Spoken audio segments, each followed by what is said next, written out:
क्या ही बोलूं मित्रों, कुछ बोलता हूं तो विवाद हो जाता है और नहीं बोलता हूं तो मेरे नियत पर प्रश्न चिन्ह उठने लगते हैं। और सवाल पूछना गुनाह है क्या?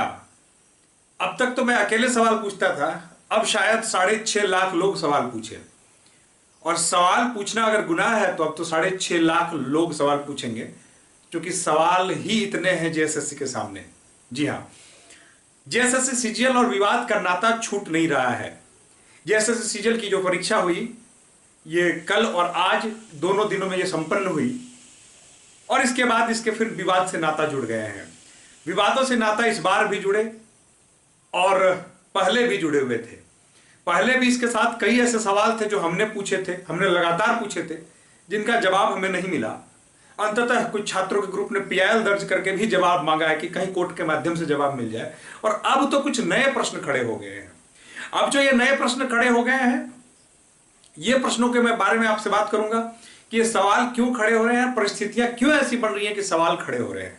और मुझे लगता है कि एक लोकतांत्रिक देश में एक नागरिक होने के नाते मैं हूं चाहे आप, सवाल पूछना गलत नहीं है। अगर आपके मन में कोई सवाल है, कोई शंका है, तो उसका जवाब मिलना चाहिए, उसका समाधान होना चाहिए। जी हां मित्रों, और सवाल भी तब बहुत गहरा जाते हैं जब इस सवाल के पीछे जो परीक्षा है, इस पे 8 वर्षों का तपस्या है छात्रों का, 8 वर्षों का इंतजार है। जी हां, तो मैं बहुत ज्यादा तो नहीं बोलूंगा क्योंकि मैं बहुत कुछ बोल रहा हूं और हमको लगता है कि परिस्थितियां बोल रही हैं, परिस्थितियों को सुनना चाहिए। परिस्थितियां क्या बोल रही हैं जरा देखते हैं। जमशेदपुर से एग्जाम सेंटर से एक छात्र ने जो है मुझे भेजा है, और ये खत अब तक वायरल भी हो चुका है। ये खत विनय सर जैसे भी कुछ लोग हैं जो लगातार छात्र हित में बातों को उठाते रहते हैं, विनय सर ने इस बात को भी उठाया है। मैं भी आपके समक्ष इस बात को रखता हूं। देखिए, एक एप्लीकेशन दिया गया है जिसमें लिखा गया है कि सेवा में श्रीमान सीएस मतलब सेंटर सुपरिंटेंडेंट, और UNS new colony Adityapur, centre code 897, ध्यान दीजिएगा 872 माफ कीजिएगा। अब विषय दिया गया कि नागपुरी के प्रश्न पत्र का सील खुला पाया गया, सूचना के लिए। और कॉर्नर में आप देख पा रहे हैं कि पाया लिख के एक सिग्नेचर और आज की तारीख दिया गया, मतलब ये रिसीव किया गया है।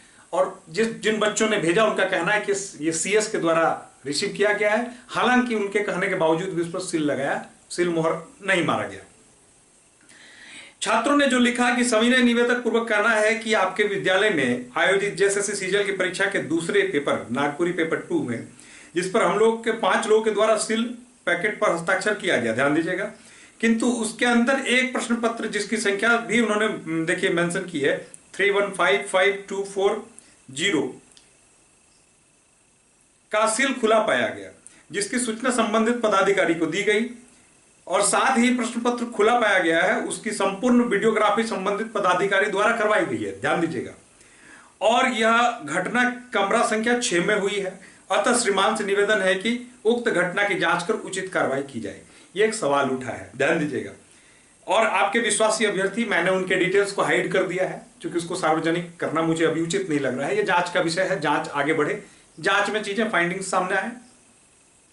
इसके बाद देखिए, संभवतः वही जो है क्वेश्चन पेपर है जहां तक मुझे लग रहा है। इसमें नाम दिया गया है एक व्यक्ति का और वीडियोग्राफर लिख के उसका मोबाइल नंबर सामने दिया गया संभवतः, और सीएस का नाम भी इसमें मेंशन दिया गया है। ठीक है, भवतारण महतो करके सीएस का नाम इसमें दिया गया है। खैर ठीक है, ये तो लिखा गया है कॉपी पे, जो भेजा गया है इसकी पुष्टि तभी हो पाएगी जब ये जांच होगा कि क्या ये चीजें ठीक है। अब ये एक सवाल है। इसके बाद आप लगातार देख रहे हैं कि किस प्रकार से, जरा देखिए, ये धनबाद की घटना का वीडियो आप अब तक आपने देख चुका होगा, और इस प्रकार की कई घटनाएं राज्य के कई जिलों से, विभिन्न कोने कोने से ये सवाल उठ रहे हैं मित्रों। अब क्या इन सवालों को झुठलाया जा सकता है क्या? अगर इन सवालों को दबाया जा सकता है, झुठलाया जा सकता है, तो क्या उचित होगा क्या? अगर कोई आरोप लगते हैं तो उस आरोप का स्पष्टीकरण आना चाहिए, उसकी जवाब आनी चाहिए, और हां, ये सच्चाई भी सामने आई कि आरोप सही है या गलत, यह भी साबित करना दायित्व बनता है जिम्मेदार अथॉरिटीज का। ये एक व्यक्ति का सवाल नहीं है।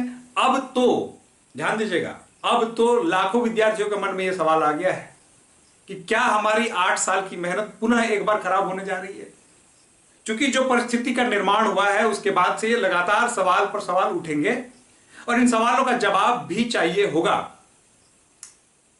अब अकेले कोई व्यक्ति नहीं बोल रहा है, मैं नहीं बोल रहा हूं, अब हर बच्चा बोल रहा है, हर लड़का बोल रहा है, जिसे उम्मीद थी कि अगर परीक्षा हो रही है तो फेयर तरीके से हो।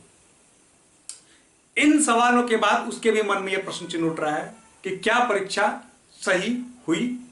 अब देखिए, इन्हीं सवालों को उठाते हुए बाबूलाल मांडी जी का भी ट्वीट आया है। उसमें कहते हैं कि इंटरनेट बंदी की आड़ में हेमंत सोरेन ने न सिर्फ 3.5 करोड़ झारखंड वासियों का जीना मुहाल किया, बल्कि जेएसएससी सीजीएल परीक्षा में धांधली का भी प्रयास किया है।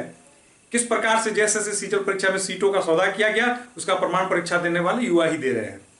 इसके बाद देखिए, दीपक प्रकाश जो पूर्व प्रदेश अध्यक्ष, उन्होंने लिखा है कि जेएसएससी सीजीएल की परीक्षा शुरू होने से पहले ही पर्चों की सील खुली मिली और परीक्षा में बड़ी धांधली का यह बहुत बड़ा प्रमाण है कि जनता को असुविधा के लिए गर्क में धकेल कर अपने इंटरनेट सर्विस के कहीं भी इसलिए तो बंद नहीं करवाया था कि पेपर लीक के घोटाले का पर्दाफाश ना हो जाए। अमर कुमार वावरे लिखते हैं कि हजारीबाग से जेएसएससी सीजीएल परीक्षा में अनियमितता की सूचना मिली है। 5 लाख से अधिक छात्रों के भविष्य से जुड़ा यह मामला बेहद संवेदनशील है। छात्रों के भविष्य से खिलवाड़ नहीं होना चाहिए, मुख्यमंत्री जी मामले का संज्ञान लें। और इस प्रकार से एक और वीडियो जो आपने देखा कि ये चल रहा है। कुल मिला के जो परिस्थिति है, इसमें केवल सवाल ही सवाल है, प्रश्न चिन्ह ही प्रश्न चिन्ह है, और इसका उत्तर जो है जिम्मेदार लोगों को दिया जाना चाहिए।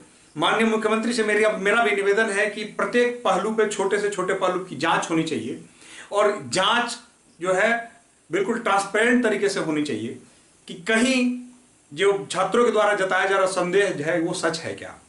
और छात्रों ने जिस प्रकार रिसीविंग लिया है, इस बात को से तो इनकार नहीं किया जा सकता है कि सेंटर में ऐसी पाएंगे ही, जबकि क्योंकि जो छात्र आवाज उठाएंगे, सेंटर सुपरिंटेंडेंट ने रिसीविंग दी है और वो मेंशन कराएगा, वीडियोग्राफी कराएगा। अब तो इस बात से इनकार नहीं किया जा सकता है कि सील नहीं खुले हुए थे।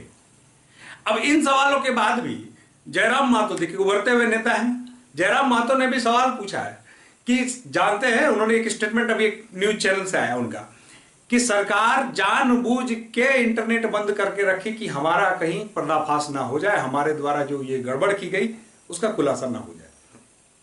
और अंत में मित्रों, हाईकोर्ट ने क्या कहा सुनिए। हाईकोर्ट ने भी टिप्पणी की, क्योंकि हाईकोर्ट भी अब सख्त हो गया है। हाईकोर्ट ने क्या किया कि वो शनिवार को जो है, चूंकि मतलब कल ही जो है नेट बंदी होने के बाद ही तुरंत लोग हाईकोर्ट चले गए थे और वहां सुनवाई करते हुए हाईकोर्ट ने कहा था कि आगे से ऐसी चीजें ना हो और इसका जवाब दाखिल करें। लेकिन उसके बाद भी आज पुनः बंद कर दिया गया, हाईकोर्ट के कहने के बाद भी। तो अब हाईकोर्ट को इस मसले में, हाईकोर्ट में भी 2 बिंदुओं पर जवाब मांगा है कि भाई पहले तो ये बताओ कि क्या झारखंड में होने वाली सभी परीक्षाओं में नेटबंदी की जाएगी। ये तो कल का सवाल था, अब पुनः हाईकोर्ट का ये सवाल है कि जब मना किया गया तो फिर ऐसा क्यों किया गया। तो जो परिस्थितियां हैं, बहुत सारे सवाल खड़े कर रहे हैं मित्रों। आप बहुत समझदार हैं, आप सारी परिस्थितियों को देख समझ रहे हैं। आपको क्या लगता है कमेंट करके जरूर बताएं। और ऐसी परिस्थिति में, जी हां, ऐसी परिस्थिति में शक और संदेह होना लाजमी है और इसका एक ही समाधान है कि सरकार की तरफ से उचित और ट्रांसपेरेंट जवाब मिले छात्रों को। जी हां, छात्र लगातार मांग कर रहे हैं कि हमें न्याय मिलना चाहिए। छात्र लगातार सेंटर के बाहर धरना प्रदर्शन कर रहे हैं। कई विद्यार्थियों ने एग्जाम जो है क्विट कर दिया और कई प्रकार की तमाम चीजें बाहर निकल के आ रही हैं। इस पर आपका क्या राय है, कमेंट करके जरूर बताएं। जय हिंद, धन्यवाद।